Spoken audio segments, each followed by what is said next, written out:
আন্তর্জাতিক রাজনীতির কেন্দ্রে এখন ইসরায়েল ফিলিস্তিন সংকট। গাজা ইস্যু নিয়ে আলোচনা হয়েছে ট্রাম্প ও নেতানিয়াহুর মধ্যে। হোয়াইট হাউসে মার্কিন প্রেসিডেন্টের সাথে গাজার যুদ্ধবিরতি নিয়ে আলোচনার পর হামাসকে সম্পূর্ণ নির্মূল করার অঙ্গীকার দিয়েছে ইসরায়েলের প্রধানমন্ত্রী বেনিয়ামিন নেতানিয়াহু।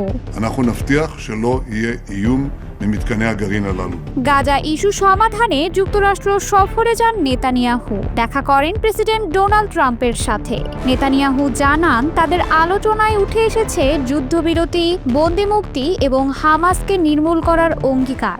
যুক্তরাষ্ট্র সফরে ট্রাম্পের সঙ্গে টানা দ্বিতীয় দিনের বৈঠকে গুরুত্ব পেয়েছে গাজায় আটক ইসরায়েলি বন্দীদের মুক্তি এবং যুদ্ধবিরতির সম্ভাবনা। বৈঠকের পর সামাজিক মাধ্যম এক্স বা সাবেক টুইটারে দেওয়া এক বার্তায় নেতানিয়াহু জানান আলোচনায় তার প্রধান লক্ষ্য ছিল গাজায় আটক ইসরায়েলি নাগরিকদের মুক্ত করা। পাশাপাশি তিনি হামাসের সামরিক ও প্রশাসনিক কাঠামো সম্পূর্ণ নির্মূলের অঙ্গীকারও পুনর্ব্যক্ত করেন। এদিকে ট্রাম্পের মধ্যপ্রাচ্য বিষয়ক বিশেষ দূত স্টিভ উইটকফ জানান ইসরায়েল ও হামাসের মধ্যে সমঝোতার পথে যে 4টি বড় বাধা ছিল সেগুলোর সংখ্যা এখন কমে মাত্র 1টিতে এসেছে। উইটকফের মতে চলতি সপ্তাহের মধ্যেই একটি সাময়িক যুদ্ধবিরতি চুক্তি হতে পারে। প্রস্তাব অনুযায়ী 60 দিনের জন্য যুদ্ধবিরতি কার্যকর হবে এবং এর আওতায় মুক্তি পাবে জীবিত 10 জন ও মৃত 9 জন ইসরায়েলি বন্দী। যুদ্ধবিরতির আলোচনার পেছনে গুরুত্বপূর্ণ ভূমিকা রাখছে কাতার। দেশটি ইসরায়েল ও হামাসের মধ্যকার পরোক্ষ আলোচনার মধ্যস্থতাকারীর দায়িত্ব পালন করছে। নেতানিয়াহু যুক্তরাষ্ট্রে পৌঁছানোর আগে কাতারের একটি প্রতিনিধি দল হোয়াইট হাউসের শীর্ষ কর্মকর্তাদের সঙ্গে সাক্ষাৎ করেছে বলে জানায় সংবাদ মাধ্যম Axios. And I'm going to try and get the war settled, and I'm going to try and get all that death ended. Netanyahu জানান আমরা এখনো গাজায় আমাদের মিশন শেষ করিনি। আমাদের অবশ্যই সব বন্দীকে ফিরিয়ে আনতে হবে এবং হামাসের সামরিক ও সরকারিভাবে পরিচালিত কাঠামোকে সম্পূর্ণভাবে ধ্বংস করতে হবে। 2023 সালের অক্টোবরে হামাসের আকস্মিক হামলায় ইসরায়েলের দক্ষিণাঞ্চলে প্রাণ হারায় প্রায় 1200 মানুষ এবং বন্দী করা হয় 251 জনকে। ধারণা করা হয় 50 জন বন্দী এখনও গাজায় অবস্থান করছে, যাদের মধ্যে 20 জন জীবিত আছেন। এর জবাবে ইসরায়েল গাজায় ব্যাপক সামরিক অভিযান চালায়, যার ফলে মারা যান অসংখ্য গাজাবাসী। গাজার স্বাস্থ্য মন্ত্রণালয়ের তথ্য অনুযায়ী ইসরায়েলের হামলায় নিহত হয়েছেন 57,000-এর বেশি ফিলিস্তিনি। ধ্বংসস্তূপে পরিণত হয়েছে গাজার অধিকাংশ এলাকা। বাস্তুচ্যুত হয়ে পড়েছে গাজার পুরো জনসংখ্যা। জাতিসংঘ বলছে প্রায় 5 লাখ মানুষ দুর্ভিক্ষের মুখে পড়তে যাচ্ছে। অন্যদিকে হামাস স্পষ্ট করে জানিয়েছে যুদ্ধ পুরোপুরি বন্ধ না হলে তারা কোনো বন্দী মুক্তি দেবে না। অন্যদিকে ইসরায়েল বলছে বন্দীদের মুক্তি এবং হামাসকে ধ্বংস না করা পর্যন্ত যুদ্ধ থামাবে না। নেতানিয়াহু ট্রাম্পের প্রতি কৃতজ্ঞতা প্রকাশ করে বলেছেন ইসরায়েল যুক্তরাষ্ট্র সম্পর্ক কখনো এত ঘনিষ্ঠ ছিল না। এদিকে ট্রাম্পও ইসরায়েলের প্রতি তার সমর্থন অব্যাহত রেখেছেন এবং নেতানিয়াহুর বিরুদ্ধে দুর্নীতির মামলার প্রসিকিউটরদের সমালোচনা করে ইসরায়েলের অভ্যন্তরীণ রাজনীতিতে হস্তক্ষেপ করেছেন।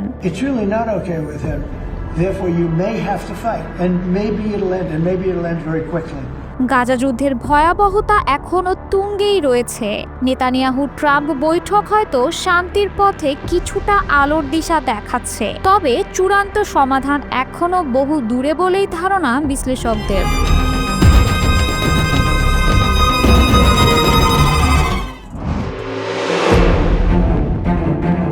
দীর্ঘদিন ধরে শোনা যাচ্ছিল ইসরায়েল যুক্তরাষ্ট্র জোটের বিরুদ্ধে ইরানের হয়ে পাশে থাকবে চীন, কিন্তু যুদ্ধ চলাকালে সে ধরনের কোনো পদক্ষেপ চীনের কাছ থেকে পাওয়া যায়নি।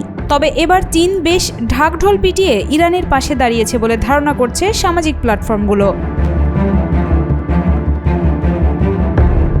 ইরানকে এবার এমন ক্ষেপণাস্ত্র ভান্ডার সরবরাহ করেছে চীন, যা দেশটির আকাশসীমার লঙ্ঘনে বেগ পেতে হবে বিশ্বের অনেক শক্তিধর দেশকেও। এমন খবরই পাওয়া যাচ্ছে বিভিন্ন গণমাধ্যমে। মধ্যপ্রাচ্যের অন্যতম বৈরী দুটি দেশ ইরান ও ইসরায়েলের মধ্যে সাম্প্রতিককালের সবচেয়ে ভয়াবহ সংঘাতের সাক্ষী হয়েছে বিশ্ব।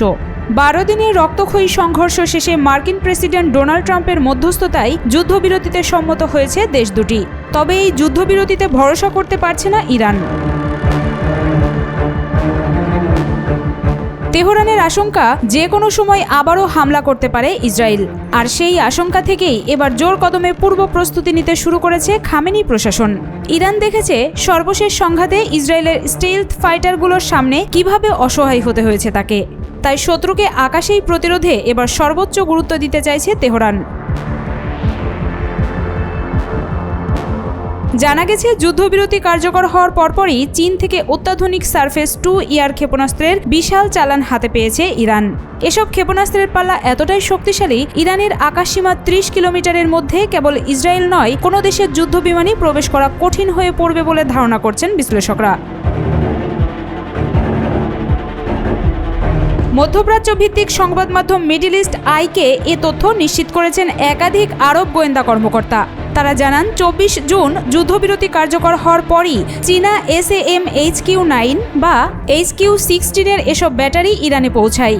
যুদ্ধের সময় ইসরায়েলি হামলায় ধ্বংস হওয়া প্রতিরক্ষা কাঠামো পুনর্গঠনের অংশ হিসেবেই এই সরঞ্জাম হস্তান্তর হয়েছে। আরেক আরব কর্মকর্তা জানান, ইরান তাদের বিমান প্রতিরক্ষা ব্যবস্থাকে আরও শক্তিশালী করতে তীব্র গতিতে কাজ করছে এবং যুক্তরাষ্ট্রকেও এই অগ্রগতির বিষয়ে অবহিত রাখা হয়েছে। জানা গেছে চীন থেকে এসব ক্ষেপণাস্ত্র ব্যবস্থার বিনিময়ে ইরান বিপুল পরিমাণ অপরিশোধিত তেল সরবরাহ করছে। চীন বর্তমানে ইরানি তেলের সবচেয়ে বড় ক্রেতা। মার্কিন নিষেধাজ্ঞা সত্ত্বেও তৃতীয় দেশের মাধ্যমে চীন নিয়মিতভাবে ইরানি তেল আমদানি করছে, যা দুই দেশের কৌশলগত সম্পর্ককে আরও মজবুত করছে।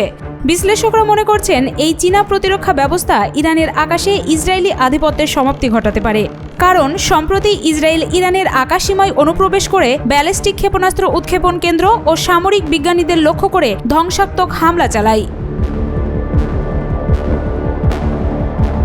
তবে পাল্টা হামলায় ইরান ও ইসরায়েলের তেল আবিব ও হাইফার গুরুত্বপূর্ণ স্থাপনায় ব্যাপক ক্ষতি সাধন করে। বর্তমানে ইরান রাশিয়ার S-300 ছাড়াও দেশীয় প্রযুক্তির খোরদাদ ও বাভার 373 ক্ষেপণাস্ত্র ব্যবস্থা পরিচালনা করছে, যদিও সেগুলো মার্কিন স্টেলথ ফাইটার F-35 প্রতিরোধে পুরোপুরি কার্যকর নয়। তাই চীনা HQ-9 বা HQ-16 মতো আধুনিক SAM সিস্টেম ইরানের আকাশ প্রতিরক্ষাকে নতুন উচ্চতায় পৌঁছে দিতে পারে বলে মনে করছেন বিশেষজ্ঞরা। চীন ইতোমধ্যেই পাকিস্তান ও মিশরের মতো মিত্রদের কাছে এসব ক্ষেপণাস্ত্র বিক্রি করেছে। এবার ইরানেও তা হস্তান্তর মধ্যপ্রাচ্যের শক্তির ভারসাম্যে এক বড় পরিবর্তনের ইঙ্গিত দিচ্ছে বলে মনে করা হচ্ছে।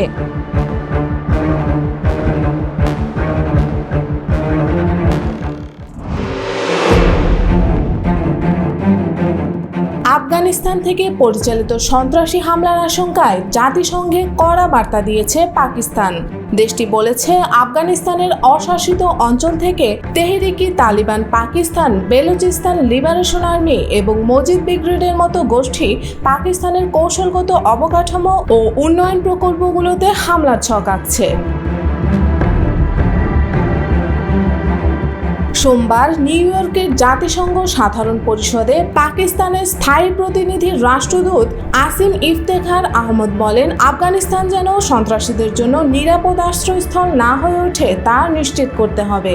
এই হুমকি শুধু পাকিস্তানের নয়, গোটা অঞ্চলের এবং বৈশ্বিক স্থিতিশীলতার জন্য বিপজ্জনক। এদিকে গত কয়েক সপ্তাহে পাকিস্তানের সন্ত্রাসী হামলা বেড়েছে। গত 28 জুন উত্তর ওয়াজিরিস্তানে আত্মঘাতী গাড়ি বোমা হামলায় 16 সেনা নিহত হয়। কয়েকদিন পর বাজাউরে রাস্তার পাশে পুঁতে রাখা বোমা বিস্ফোরণে একজন সহকারী কমিশনার সহ 5 জন কর্মকর্তা নিহত হন। এই হামলাগুলোতে আফগানিস্তান থেকে আগত সন্ত্রাসীরা ফেলে যাওয়া অত্যাধুনিক বিদেশি অস্ত্র ব্যবহার করেছে বলে পাকিস্তান অভিযোগ করেছে। রাষ্ট্রদূত জানান, আফগানিস্তান থেকে পরিচালিত টিটিপি প্রায় 6000 যোদ্ধা নিয়ে পাকিস্তানের সবচেয়ে বড় সন্ত্রাসী হুমকি হিসেবে কাজ করছে। এছাড়া IS, খোরাসান, আল কায়েদা এবং বেলুচ বিচ্ছিন্নতাবাদী গোষ্ঠীগুলোও সেখানে সক্রিয় রয়েছে। এদিকে সোমবার আফগানিস্তান ও পাকিস্তানের মধ্যে অতিরিক্ত সচিব পর্যায়ের প্রথম বৈঠক অনুষ্ঠিত হয়েছে। এপ্রিল মাসে পাকিস্তানের পররাষ্ট্রমন্ত্রী ইসহাকদারের কাবুল সফরের সময় হওয়া চুক্তির ভিত্তিতে এই বৈঠক আয়োজিত হয়। পাকিস্তানের পক্ষে অতিরিক্ত সচিব রাষ্ট্রদূত সৈয়দ আলী আহসান গিলানি এবং আফগান পক্ষে পররাষ্ট্র মন্ত্রণালয়ের মহাপরিচালক মুফতি নূর আহমেদ নূর বৈঠকে নেতৃত্ব দেন। বৈঠকে সন্ত্রাসবাদের হুমকি, বাণিজ্যিক ট্রানজিট, নিরাপত্তা এবং আঞ্চলিক সংযোগ বাড়ানোর উপায় নিয়ে আলোচনা হয়। দুই দেশই জানিয়েছে সন্ত্রাসবাদ আঞ্চলিক শান্তির বড় হুমকি এবং এই হুমকি মোকাবেলা ছাড়া উন্নয়ন সম্ভব নয়। পাকিস্তান আফগান মাটিতে সক্রিয় সন্ত্রাসী গোষ্ঠীগুলোর বিরুদ্ধে কার্যকর পদক্ষেপের দাবি জানিয়েছে। এছাড়া বাণিজ্য বৃদ্ধির জন্য আফগান ট্রানজিট সহজীকরণ, 10% ফি বাতিল, বীমা গ্যারান্টি প্রদান, পরীক্ষা ও স্ক্যানিং কমানো এবং ট্র্যাক অ্যান্ড ট্রেস সিস্টেম কার্যকর করার মতো পদক্ষেপ পর্যালোচনা করা হয়েছে।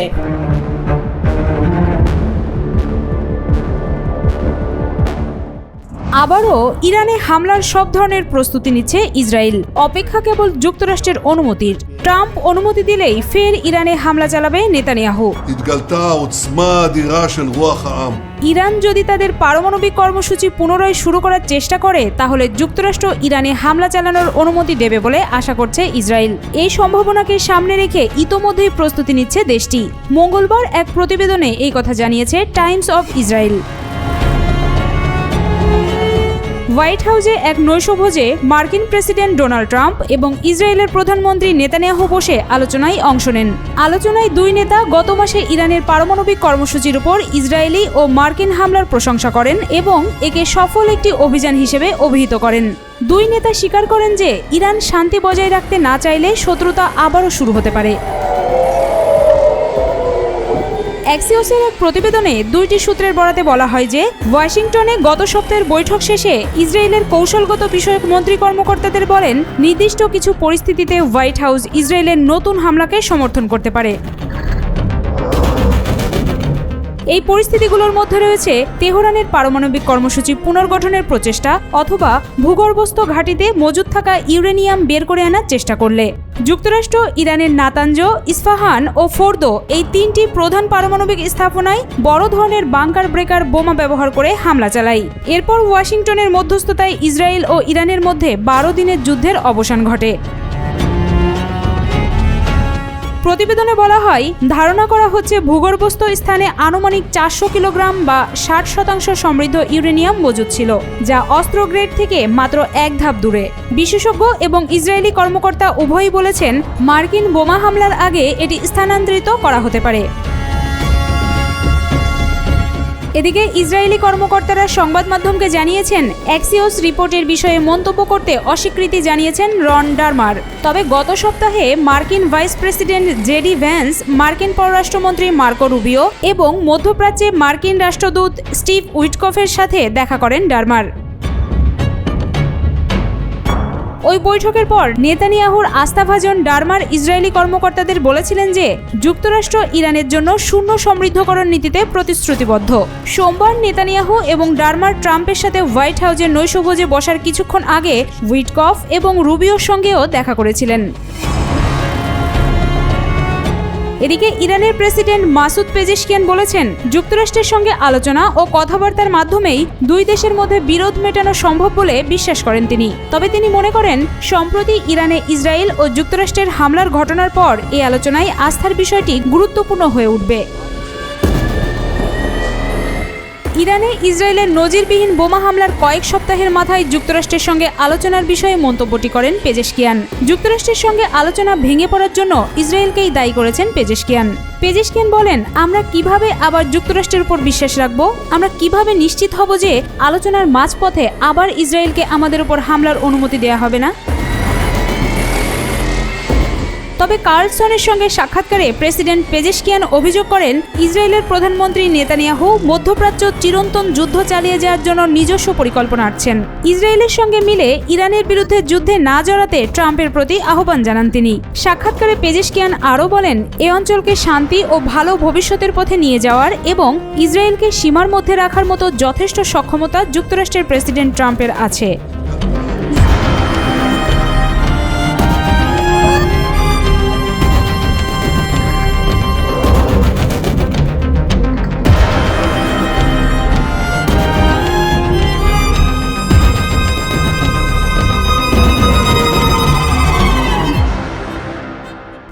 বিশ্ব নেতৃত্বের শীর্ষে কোন দেশ? কিছুদিন আগেও এই প্রশ্নের জবাবে চোখ বন্ধ করে উত্তর আসতো অবশ্যই আমেরিকা। তবে সাম্প্রতিক সময়ে আমেরিকার মোড়লগিরিতে ভাগের হিসেব স্পষ্ট। এখন আর চট করে আমেরিকা সেরা এমন কথা বলতে কয়েকবার ভাবতে হচ্ছে সচেতনদের। তাহলে আমেরিকাকে হটিয়ে বিশ্ব নেতৃত্বের শীর্ষে আসছে কোন দেশ?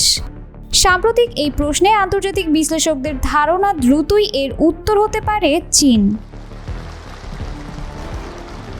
আন্তর্জাতিক বিশ্লেষকরা মনে করেন, বিশ্ব নেতৃত্বের মঞ্চে যুক্তরাষ্ট্র যে ধীরে ধীরে পিছু হটছে, এর প্রক্রিয়া শুরু হয়েছিল ডোনাল্ড ট্রাম্পের আমলে। ট্রাম্পের আমেরিকা ফার্স্ট নীতির মাধ্যমে তারা মনে করছেন যুক্তরাষ্ট্র এখন আর আগের মতো বিশ্বকে নেতৃত্ব দেওয়ার যোগ্যতায় নেই, বরং নিজস্ব নিরাপত্তা ও স্বার্থকেই অগ্রাধিকার দেয়ায় মনোযোগী হচ্ছে আমেরিকা। অনেক বিশ্লেষকদের মতে এই স্বেচ্ছায় সরে আসার ধারা হয়তো ভবিষ্যতে স্থায়ী রূপ নিতে পারে। অন্যদিকে ঠিক এই সময়েই চীন নিজেকে বিকল্প শক্তি হিসেবে উপস্থাপন করছে। সম্প্রতি চীনা সরকার জাতীয় নিরাপত্তা সংক্রান্ত একটি শ্বেতপত্র প্রকাশ করেছে, যেখানে প্রেসিডেন্ট শি জিনপিং এর নেতৃত্বে সমন্বিত জাতীয় নিরাপত্তার ধারণা তুলে ধরা হয়েছে। এই ধারণা শুধুমাত্র সামরিক কিংবা প্রতিরক্ষা নয়, বরং রাজনৈতিক, অর্থনৈতিক, সাংস্কৃতিক, প্রযুক্তিগত, এমনকি সামাজিক নিরাপত্তাকেও অন্তর্ভুক্ত করে। চীনের মতে তাদের জাতীয় নিরাপত্তার মূল ভিত্তি হল রাজনৈতিক নিরাপত্তা, অর্থাৎ চীনের কমিউনিস্ট পার্টি সিপিসির নেতৃত্ব। এই নেতৃত্বই বৈশ্বিক অস্থিরতার মধ্যে চীনকে স্থিতিশীলতার প্রতীক হিসেবে তুলে ধরছে। শ্বেতপত্রে আরও বলা হয়েছে, বিশ্বে চলমান অস্থিরতার জন্য মূলত দায়ী পশ্চিমা দেশগুলো। যুক্তরাষ্ট্র বিভিন্ন দেশের অভ্যন্তরে হস্তক্ষেপ করে ও নিয়ন্ত্রণ কৌশল গ্রহণ করে বৈশ্বিক শান্তি বিনষ্ট করছে। এই অভিযোগ একেবারেই ভিত্তিহীন নয়। ট্রাম্প প্রশাসনের আমলে যুক্তরাষ্ট্র তার ঐতিহ্যগত সফট পাওয়ার হারাতে থাকে। বৈশ্বিক বন্ধুত্ব ও কূটনৈতিক সম্পর্কের পরিবর্তে যুক্তরাষ্ট্র গুরুত্ব দিতে শুরু করে সামরিক শক্তি, সাইবার নিরাপত্তা ও অভ্যন্তরীণ অর্থনীতিকে।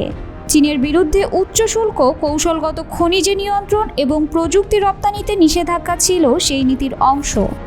বিশ্বে যুক্তরাষ্ট্রের ভাবমূর্তি ক্ষতিগ্রস্ত হয় সবচেয়ে বেশি ইরানের বিরুদ্ধে পরিচালিত একতরফা হামলার সময়। ট্রাম্প প্রশাসনের দাবি ছিল, ইরানের পরমাণু হুমকি দূর করতে এটি ছিল একটি সাহসী পদক্ষেপ। তবে বাস্তবে এই হামলা যুক্তরাষ্ট্রকে আরও একগুঁয়ে ও দ্বিচারী শক্তি হিসেবে তুলে ধরেছে বিশ্ববাসীর চোখে। এই পরিস্থিতিতে চীন কৌশলগতভাবে এগিয়ে এসেছে। গ্লোবাল সিকিউরিটি ইনিশিয়েটিভ বা জিএসআই নামের একটি বিশ্বব্যাপী নিরাপত্তা কাঠামোর প্রচার করছে দেশটি।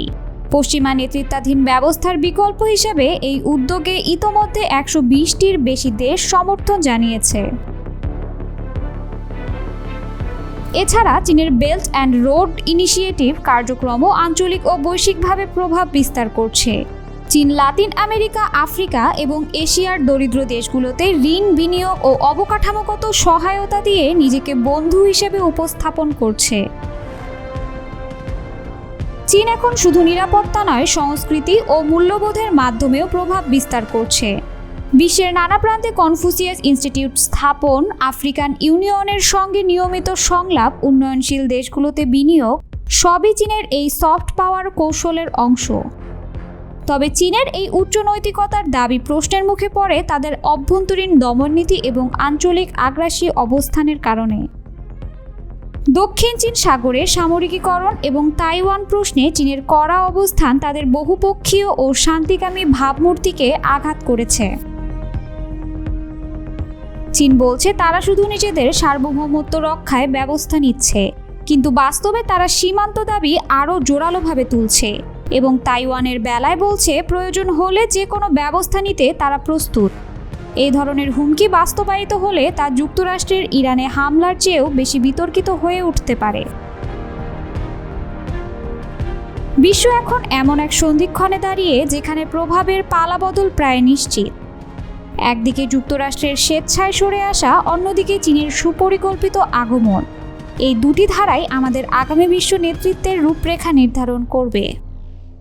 প্রবল শক্তিধর বলে যে কারো ওপর ঝাঁপিয়ে পড়া বীরত্ব নয়। যুদ্ধ এখন কেবল অস্ত্রের ঝনঝনানি আর বোমার মধ্যে সীমাবদ্ধ নয়। যুদ্ধ এখন যেমন কৌশল আর প্রযুক্তিগত বিষয়ে গিয়ে ঠেকেছে, তেমনি মানবতার প্রশ্নেও জবাবদিহিতার মঞ্চ তৈরি হয়েছে। গাজা যুদ্ধে যে কারণে ইসরায়েল কোনোদিনই জিততে পারবে না, সেটা নিয়ে একটি বিশ্লেষণধর্মী প্রতিবেদন প্রকাশ করেছে জনপ্রিয় গণমাধ্যম আল জাজিরা।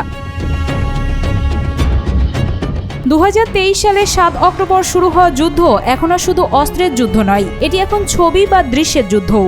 গাজার ধ্বংস হওয়া হাসপাতাল, অনাহারে কাতরাতে থাকা শিশু, গণকবর ও ধ্বংসস্তূপে সন্তানকে খুঁজতে থাকা বাবার ছবির মতো করুণ চিত্র সবকিছু এখন মুঠোফোনে ধরা পড়ছে। প্রতিটি ছবি ক্ষেপণাস্ত্রের চেয়ে বেশি ধ্বংসাত্মক শক্তিতে মানুষের মনে আঘাত হানছে। এসব তাজা ও জলজান্ত অডিও, ভিডিও ও স্থির ছবির প্রভাব প্রেস কনফারেন্স বা সরকারি ভাষণের চেয়ে অনেক বেশি। এই প্রথমবারের মতো ইসরায়েল এই দৃশ্যগুলো মুছে ফেলতে পারছে না। আগের মতো তারা প্রোপাগান্ডার স্রোতে সেগুলোকে ঢেকে ফেলতেও পারছে না। ইসরায়েলি সেনাবাহিনী যখন গাজায় ত্রাণ বিতরণের জায়গায় মানুষ হত্যা করছিল, সেই দৃশ্য দেখে ইসরায়েলি পত্রিকা হারেতসের লেখক গিডিয়ন লেভি 29 জুন লিখেছিলেন, ইসরায়েল কি গাজায় গণহত্যা চালাচ্ছে? গাজা থেকে যেসব সাক্ষ্য আর ছবি উঠে আসছে তা দেখে খুব বেশি প্রশ্ন করার সুযোগ থাকে না। এমনকি যুক্তরাষ্ট্রের প্রভাবশালী পত্রিকা নিউ ইয়র্ক টাইমসের দীর্ঘদিন ধরে ইসরায়েলপন্থী হিসেবে পরিচিত কলাম লেখক টমাস ফ্রিডম্যানও এখন ইসরায়েলের কথাবার্তায় আর আস্থা রাখছে না। গত 9 মে মার্কিন প্রেসিডেন্ট ডোনাল্ড ট্রাম্পের উদ্দেশ্যে তিনি একটি নিবন্ধ লেখেন। সেখানে তিনি বলেন, এই ইসরায়েলি সরকার আমাদের মিত্র নয়। তিনি যোগ করেন, তারা এমন আচরণ করছে যা যুক্তরাষ্ট্রের গুরুত্বপূর্ণ স্বার্থের জন্য হুমকি।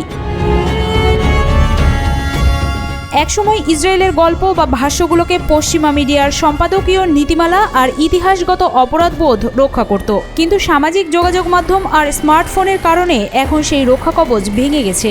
এখন আমরা আর ইসরায়েলের ব্যাখ্যা শুনে বাস্তবতা বুঝতে চেষ্টা করি না, কারণ গাজার মানুষই তাদের বাস্তব অবস্থা আমাদের দেখিয়ে দিচ্ছে। যেসব অ্যাপে যেমন টিকটক, হোয়াটসঅ্যাপ, ইনস্টাগ্রাম, এক্স গাজার ধ্বংস, কাঁদতে থাকা শিশু বা ত্রাণের লাইনে মানুষকে গুলি করার ভিডিও ছড়াচ্ছে, সেসব অ্যাপ কিন্তু কোনো ঘটনার পেছনের ইতিহাস বা ব্যাখ্যা দেয় না। অ্যাপগুলো শুধু দেখে কোন ছবি বা ভিডিও সবচেয়ে বেশি মানুষ দেখছে আর সেটাকেই বেশি ছড়িয়ে দেওয়া হয়। আগের প্রজন্মের লোকেরা হয়তো এসব ছবি দেখে চোখ ফিরিয়ে নেন, কিন্তু নতুন প্রজন্ম চোখ আটকে রাখে। প্রতিটি ছবি, প্রতিটি সাইরেনের শব্দ, প্রতিটি ধ্বংসের দৃশ্য তাদের মনকে আচ্ছন্ন করে রাখে। বিশ্বজুড়ে সাধারণ মানুষ বিচলিত, ক্ষুব্ধ। এই ক্ষোভ ইসরায়েলের বিরুদ্ধে যাচ্ছে। এখন আর ইসরায়েল শুধু তার প্রতিবেশীদের সঙ্গে যুদ্ধ করছে না, তাকে ক্যামেরার লেন্স আর সামাজিক যোগাযোগ মাধ্যমের সঙ্গেও যুদ্ধ চালাতে হচ্ছে। এই ছবির যুদ্ধ বা ভিজুয়াল ওয়ারের মানসিক ধাক্কা ইসরায়েলি সমাজের ভেতরে গভীরভাবে প্রভাব ফেলছে। বহু বছর ধরে ইসরায়েলিরা নিজেদের বিশ্ববাসীর সামনে নির্যাতিত বা আঘাতপ্রাপ্ত জাতি হিসেবে দেখিয়ে এসেছে। এর মাধ্যমে তারা বিশ্ববাসীর সহানুভূতি কুড়িয়েছে। কিন্তু এখন প্রতিদিনের ভিডিওতে যখন ইসরায়েলিদের নির্বিচার বোমাবর্ষণ, গাজার ধ্বংসপ্রাপ্ত পাড়া মহল্লা আর হাড্ডিসার শিশুদের আর্তনাদ দেখা যাচ্ছে, তখন অনেক ইসরায়েলি গভীর নৈতিক সংকটে পড়ে যাচ্ছেন। তারা বুঝতে পারছেন বিশ্ব আর আগের মতো তাদের প্রতি সহানুভূতিশীল নয়। এখন ইসরায়েলের মধ্যপন্থী বা নিরপেক্ষ অবস্থানে থাকা অনেক মানুষও অস্বস্তি বোধ করছেন, কারণ গাজার বাস্তব অবস্থা সংবলিত ছবি ইসরায়েলের নৈতিক উচ্চতাকে ভেঙে দিচ্ছে। প্রথমবারের মতো ইসরায়েলি সমাজে কথাবার্তার মধ্যে ঢুকে পড়েছে এক নতুন ভয়। বিশ্ব এখন আমাদের কিভাবে দেখছে? আন্তর্জাতিকভাবেও এসব ছবি ইসরায়েলের কূটনৈতিক অবস্থানকে দুর্বল করে ফেলেছে। যে পুরনো মিত্র রাষ্ট্রগুলো একসময় চোখ বন্ধ করে ইসরায়েলকে সমর্থন দিত, তারাও এখন চাপের মুখে পড়ছে। ইউরোপ ও উত্তর আমেরিকার পার্লামেন্ট সদস্যরা এখন প্রকাশ্যে প্রশ্ন তুলছেন, ইসরায়েলকে অস্ত্র পাঠানো কি উচিত? এই যুদ্ধের সময় তাদের সঙ্গে বাণিজ্য চুক্তি কি রাখা উচিত? এখন যুদ্ধক্ষেত্র শুধু গাজায় সীমাবদ্ধ নেই, তা ছড়িয়ে পড়েছে পার্লামেন্টে, বিশ্ববিদ্যালয়ে, শহরের কাউন্সিল দপ্তরে, এমনকি গণমাধ্যমের সম্পাদকীয় কক্ষে। এটা এমন এক যুদ্ধ যেখানে শুধু শক্তি দিয়ে জেতা যাবে না।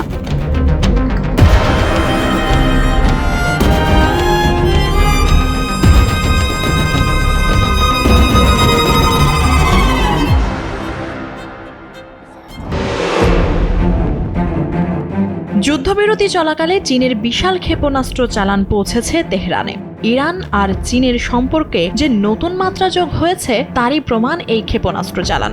তেহরান টাইমস বলছে, চীনের এই ক্ষেপণাস্ত্র চালান ইরানের অস্ত্র ভাণ্ডারকে আরও সমৃদ্ধ করেছে। এবার চীনের কাছ থেকে ভূমি থেকে আকাশে উৎক্ষেপণযোগ্য ক্ষেপণাস্ত্র ব্যবস্থা হাতে পেয়েছে ইরান। ইসরায়েলের সঙ্গে 12 দিনের সংঘাতের পর নিজেদের আকাশ প্রতিরক্ষা ব্যবস্থা পুনরায় শক্তিশালী করতে তেহরান নিজেদের অস্ত্রভাণ্ডার সমৃদ্ধ করার দিকে মনোযোগ দিয়েছে। একজন আরব গোয়েন্দা কর্মকর্তা মিডল ইস্ট আইকে বলেন, গত 24 জুন ইরান ইসরায়েল যুদ্ধবিরতির পর চীনের তৈরি ওই ক্ষেপণাস্ত্র ব্যবস্থা তেহরানে পাঠানো হয়েছে।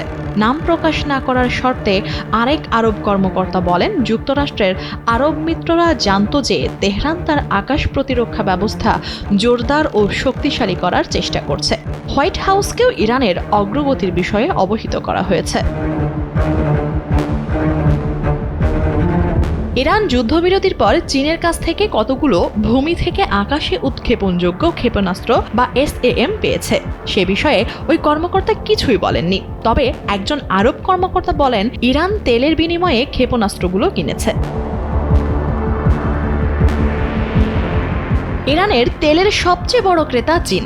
মার্কিন জ্বালানি তথ্য সংস্থার মে মাসে প্রকাশিত এক প্রতিবেদন অনুযায়ী ইরানের প্রায় 90% অপরিশোধিত তেল ও কনডেনসেট চীনে রপ্তানি হয়। কনডেনসেট হল প্রাকৃতিক গ্যাস উত্তোলনের সময় সংগৃহীত হালকা তরল জ্বালানি।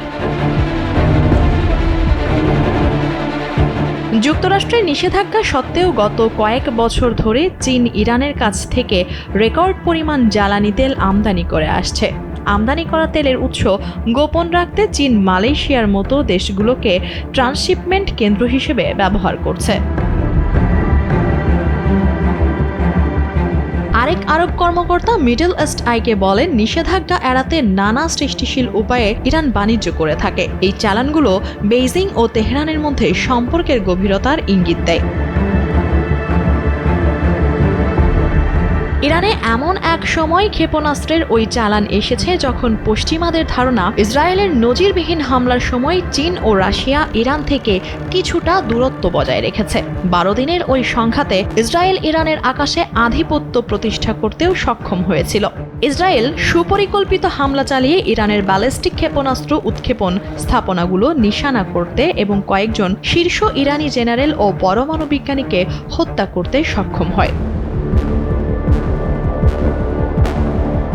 ইরানও পাল্টা হামলা চালিয়ে ইসরায়েলের তেল আবিব ও হাইফা শহরের বেশ কিছু সংবেদনশীল স্থাপনা ধ্বংস করতে সক্ষম হয়।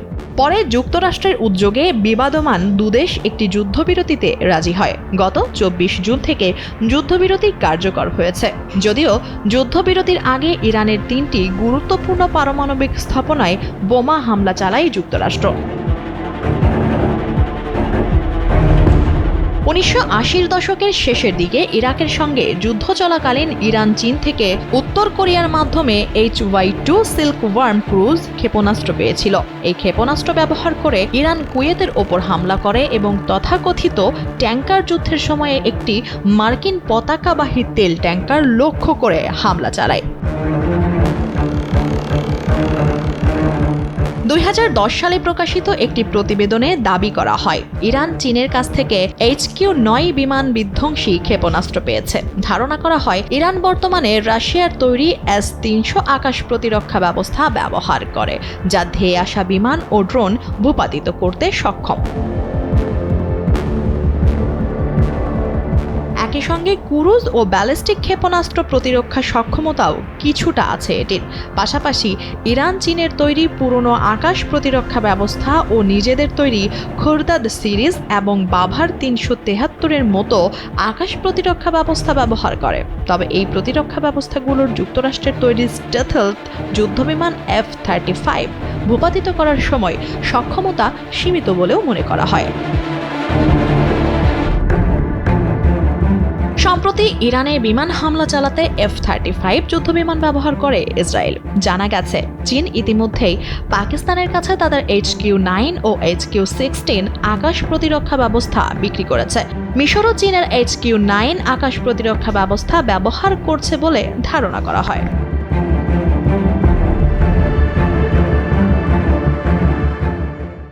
চীনা যুদ্ধজাহাজ হঠাৎ করেই লোহিত সাগরে আক্রমণাত্মক আচরণ করতে শুরু করেছে। কোনো ধরনের পূর্ব শত্রুতা ছাড়াই একটি জার্মান স্পাই বিমানকে লেজার টার্গেট করে চীনা সৈন্যরা। সামরিক বিশ্লেষকদের মতে এই লেজার টার্গেটিংয়ের উদ্দেশ্য ছিল বিমানের পাইলটকে অস্থায়ীভাবে অন্ধ করে দেয়া, যার ফলশ্রুতিতে বিমান বিধ্বংসের ঝুঁকি বাড়ে। কোনো ধরনের পূর্ব যোগাযোগ কিংবা কথোপকথন ছাড়াই চীনের এমন আচরণে অবাক জার্মানি ও তার মিত্ররা। গণমাধ্যমে জোট দেশগুলোর এই সংক্রান্ত আলোচনার বিষয়ে কোনো প্রতিবেদন প্রকাশিত না হলেও বিশ্লেষকরা মনে করছেন উপযুক্ত জবাব দেবার প্রবণতা পেয়ে বসতে পারে জার্মানিকে, যা লোহিত সাগরে এক নতুন বিভীষিকার জন্ম দেবে। জার্মান নজরদারি বিমানটি একটি মাল্টি সেন্সর প্ল্যাটফর্ম, যেখানে দেশটির সামরিক বাহিনীর সদস্যরা ছিলেন। চীনা সৈন্যদের আচরণে তৎক্ষণাৎ তারা বেশ বিচলিত হয়ে পড়েন। চীনা যুদ্ধজাহাজটি কোনো পূর্ব যোগাযোগ ছাড়াই বিমানটির দিকে লেজার গান তাক করে। ঘটনার পরপরই নিরাপত্তার স্বার্থে বিমানটি তার মিশন বাতিল করে এবং নিরাপদে জিবুতি ঘাঁটিতে ফিরে যায়। তবে বিমান উদ্দেশ্য করে চীনা যুদ্ধজাহাজের লেজার টার্গেটিংয়ে জার্মান সেনারা বেশ বিব্রতকর পরিস্থিতির মুখোমুখি হন, কারণ তাদের বহনকারী বিমানটিতে কোনো ধরনের সামরিক সরঞ্জাম ছিল না, যা তাদেরকে বেশ ভীত করে তোলে। এই ঘটনাটি জার্মানি ও চীনের মধ্যে কূটনৈতিক উত্তেজনা বাড়িয়েছে এবং ইউরোপে চীনের সামরিক তৎপরতা নিয়ে নতুন উদ্বেগ তৈরি করেছে। ইন্দো প্যাসিফিক অঞ্চলে চীনের বিরুদ্ধে এ ধরনের লেজার টার্গেটিংয়ের ঘটনার অভিযোগ আগে উঠেছে, তবে ইউরোপীয় পতাকার অধীনে পরিচালিত বিমানের ক্ষেত্রে এটি বিরল। জার্মানি এই ঘটনাকে বিপজ্জনক ও অগ্রহণযোগ্য বলে নিন্দা করেছে। ঘটনার অঞ্চলের নিরাপত্তা ও চীনা সামরিক তৎপরতা নিয়ে ইউরোপের উদ্বেগ আরও বেড়েছে, যদিও এ বিষয়ে এখন পর্যন্ত চীন কোনো ধরনের বিবৃতি দেয়নি। অনেক বিশ্লেষক মনে করছেন জুলাই মাস জুড়ে লোহিত সাগরে ইউরোপীয় ইউনিয়নের অপারেশন অ্যাসপিডেস মিশনটাকে ভালো চোখে দেখছে না চীন। আবার অনেক বিশ্লেষক মনে করছেন চীন জার্মান বিমানকে লেজার টার্গেটিংয়ের মাধ্যমে শুধু জার্মান বা ইউরোপীয় ইউনিয়নকে নয়, বরং যুক্তরাষ্ট্রকেই এক নীরব বার্তা দিতে চেয়েছে, যে ক্ষেত্রে তারা শতভাগ সফল, কারণ ঘটনার পরপরই আন্তর্জাতিক রাজনীতিতে নতুন করে আলোচনা এসেছে চীন। জার্মানির ভয়ের কারণ হচ্ছে চীনা যুদ্ধজাহাজটিতে যেসব সমরাস্ত্র আছে তার জবাব দেওয়ার সক্ষমতা নেই স্পাই বিমানে। চীনের জাহাজটিতে রয়েছে লেজার সিস্টেম, জাহাজ বিধ্বংসী ক্ষেপণাস্ত্র, টর্পেডো, আকাশ প্রতিরক্ষা ক্ষেপণাস্ত্র, নৌকামান ও ইলেকট্রনিক ওয়্যারফেয়ার। এ ঘটনায় লোহিত সাগর অঞ্চলের নিরাপত্তা ও চীনা সামরিক তৎপরতা নিয়ে ইউরোপের উদ্বেগ আরও বেড়েছে।